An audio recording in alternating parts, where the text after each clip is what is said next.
'Pag ganitong panahon, ang sarap humigop ng sabaw po, lalo na 'pag ganitong isda. Sa una, kailangan natin magpakulo po ng tubig. Nilagyan ko lang po ng maliit na sibuyas, luya at kamatis, tapos kalamansi.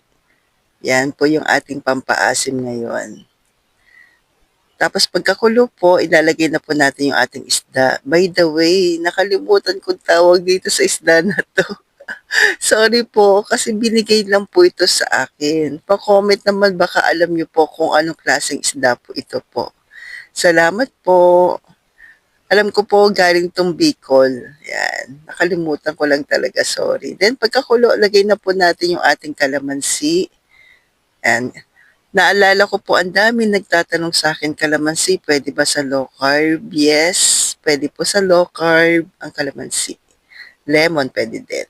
Then pagkakulo po, naglagay po ako ng konting talbos. Siyempre po, masarap ang kalamansi na may isda na may talbos. Ang sarap, lalo na yung ganitong mga sinigang sa kalamansi.